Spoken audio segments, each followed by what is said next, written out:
December 20th, 1943, over northern Germany, a German fighter pilot pulled up beside a ruined American bomber and found himself staring into a decision that could end his career, his life, or whatever was left of his conscience. Franz Stigler had every reason to fire. He was a veteran Luftwaffe ace, 28 years old, already credited with more than 20 victories. And on that winter day, the war above the Reich had become brutally mechanical. Spot the cripple, close the gap, finish the job. Beside him, the B-17 F Ye Olde Pub, flown by 2nd Lieutenant Charlie Brown on his first combat mission, looked finished already. The mission to Bremen had torn it open. One crewman was dead. Others were wounded. The bomber had dropped out of formation, lost altitude, and was limping toward the coast, where German fighters, flak batteries, and cold sea air usually turn damaged aircraft into wreckage. That is the core accusation at the heart of this story. A German pilot, at the exact moment duty demanded a kill, refused to take it. And what makes the case impossible to ignore is not that he hesitated. It is that he then did something even more dangerous. He stayed. He escorted the enemy. He used his own fighter as a shield. If anyone on the ground understood what he was doing, he was not risking embarrassment. He was risking a court-martial in a regime that did not reward mercy toward American bombers. This is where the story stops being a clean war anecdote and becomes a moral ambush. Stigler was not a secret dissenter, not a saboteur, not a man who hated flying combat. He came from Bavaria, from an aviation family, had logged extensive flying time before the war, and had served through North Africa, Sicily, and Italy before being drawn into the defense of Germany itself.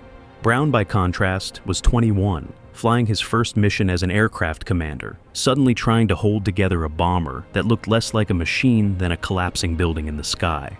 And before that, Messerschmitt came alongside the bomber. Another voice was already in the cockpit with Stigler. One of his mentors had taught him that if he ever saw a pilot shoot a helpless man descending by parachute, he would shoot that pilot himself.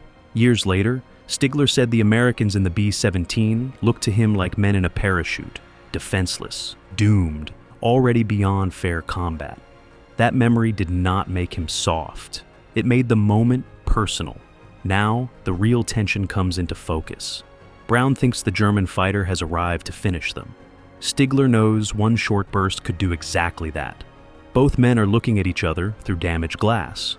Both know the next few seconds decide everything, but to understand why Stigler's finger comes off the trigger, you have to go back into the wreckage of the mission itself, to the point where Ye Old Pub stopped being a bomber formation statistic and became a flying test of nerve. The morning raid on Bremen was supposed to be dangerous in the ordinary way. The 8th Air Force sent heavy bombers against industrial targets around the city, a route protected by large concentrations of anti-aircraft fire and threatened by German interceptors. Brown's aircraft, serial number 42-3167, took off from England with a crew of 10, part of the vast bomber effort pounding northern Germany in late 1943. They were young, new to each other as a combat team, and about to learn that bomber doctrine sounded much sturdier on the briefing board than over the target. Over Bremen, the formation was hit hard. Accounts consistently agree on the essentials, even when minor details vary. Ye Old Pub was mauled by fighters and battle damage.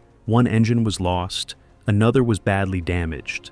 Oxygen was compromised, and the aircraft fell behind the formation in a condition that should have made survival almost impossible. Tail gunner Hugh Eckenrode was killed. Several other crewmen were wounded. The bomber dropped lower and lower, no longer protected by the mutual firepower that gave American formations their only real chance of surviving deep daylight raids. Here's the detail that changes the whole case. By the time Stigler saw the B-17, this was not a duel between two fully armed machines.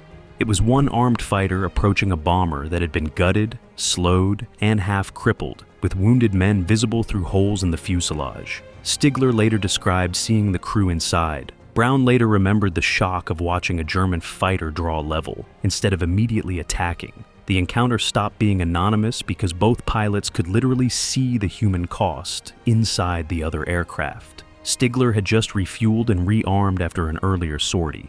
On paper, this should have been easy prey. He moved into position. He had the speed, the guns, the angle, and the authority to end it.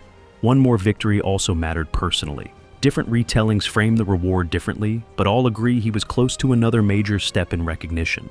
Then he looked through the wreckage and decided that shooting into that bomber would not feel like combat. It would feel like execution. This is where authority becomes personal. Stigler pulled alongside the B-17 instead of opening fire. Inside Ye Old Pub, panic hit immediately. A Luftwaffe fighter that close usually meant the kill shot was coming. Brown's crew tried to bring damaged guns to bear. Brown himself still did not understand whether this German was taunting them, inspecting them, or setting up for the final pass. Instead, Stigler gestured for them to land. Some accounts say he also tried to indicate Sweden as an alternative, a place where the crew might survive and be interned rather than die at sea or over Germany.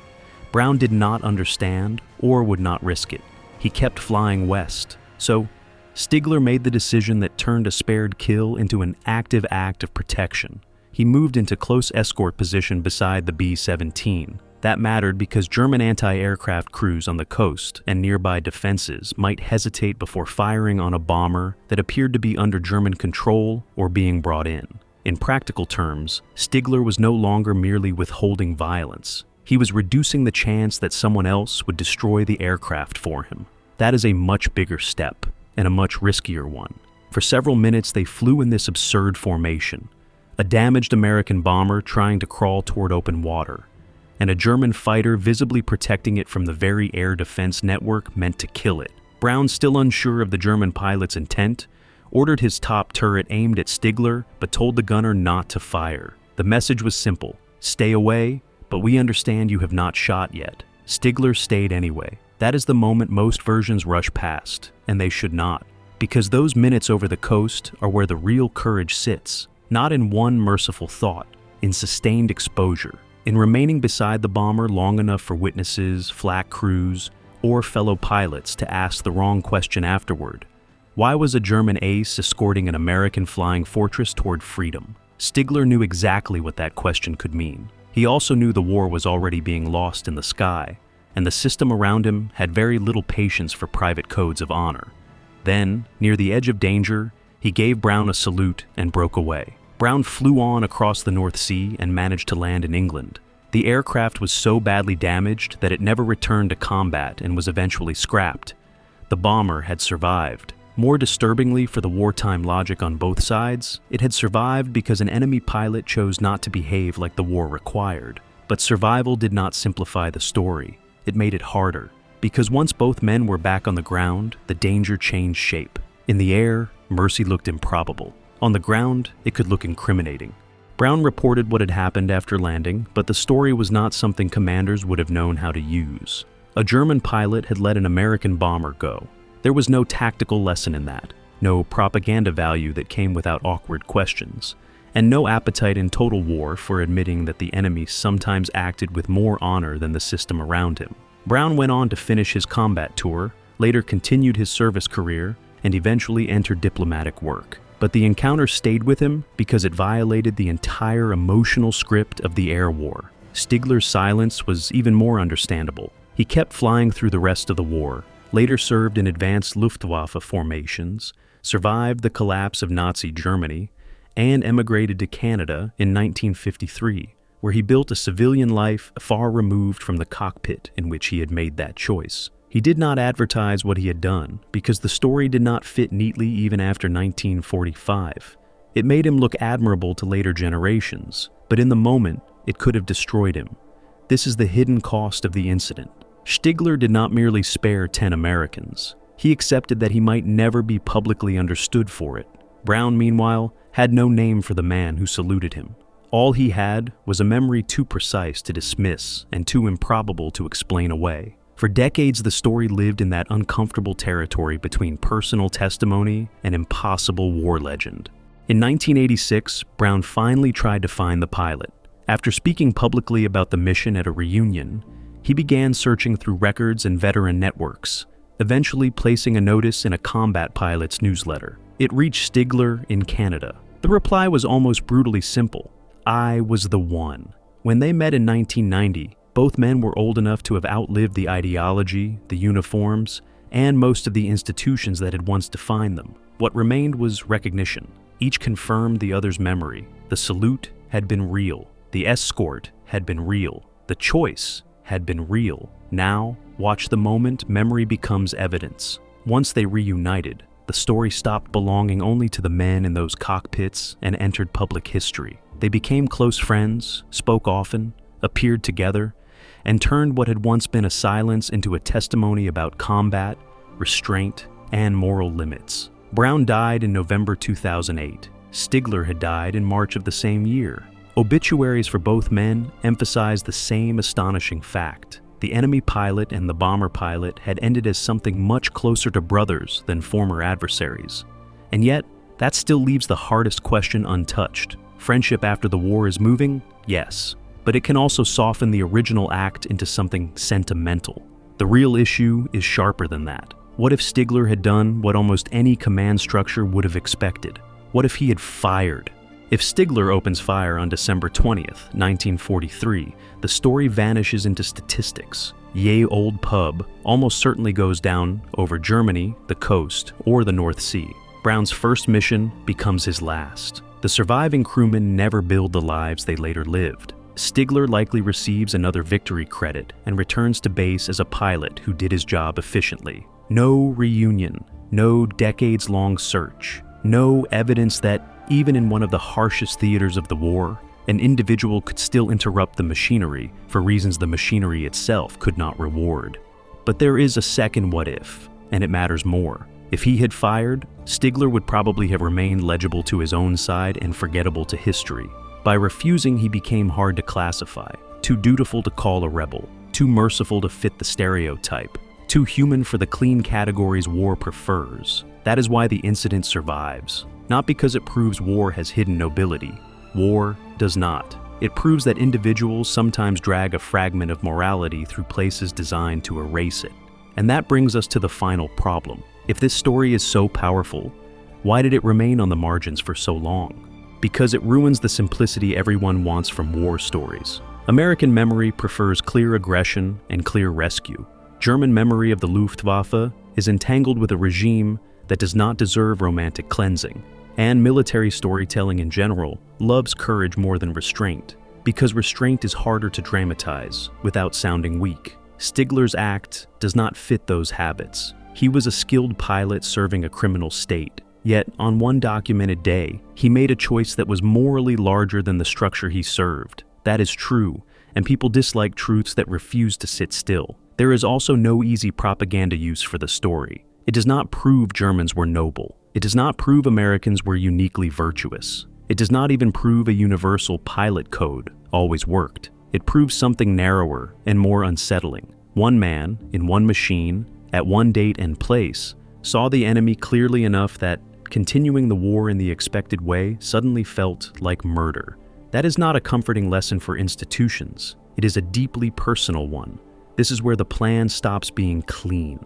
Once you accept that, December 20th, 1943 was shaped not only by tactics but by conscience. You also have to accept how fragile the result was. A different pilot, a slightly longer burst, a coastal gun crew with a clearer angle, a less damaged bomber, a more fanatical mood. Change one variable and the incident disappears. History is full of large forces. It is also full of tiny human breaks that almost fail. That is why the spine incident matters so much. Not the reunion first, not the brotherhood first. The real center of gravity is still the winter air over Germany, when Stigler pulled alongside Ye Olde Pub and discovered that war had handed him a legal kill, but not, in his own mind, a righteous one. Brown did not know whether he was seconds from death. Stigler did not know whether anyone was watching. Both men were trapped inside uncertainty, and that is exactly why the moment feels so modern. It is not a fairy tale. It is a split-second ethical crisis inside a system designed to punish ethical hesitation. Years later, when the two men found each other again, the friendship made the story beautiful. But beauty is not the reason it endures. It endures because it exposes something war usually buries, not innocence, but choice. Stigler could not end the bombing campaign. Brown could not stop the war over Europe. Neither man controlled the century that had put them there. But for a few minutes on December 20th, 1943, one pilot controlled whether 10 strangers would die in a broken aircraft over enemy territory. He chose not to make the sky any darker than it already was. And that is why almost nobody talks about this the right way. They talk about miracle, destiny, friendship, the salute, all true. But the deeper truth is harsher. Franz Stigler did not save those Americans because war became noble. He saved them because, for one narrow corridor of air and one impossible afternoon, he decided that obedience had reached its moral limit. That is not a comforting war story. That is a dangerous one, which is exactly why it deserves to be remembered.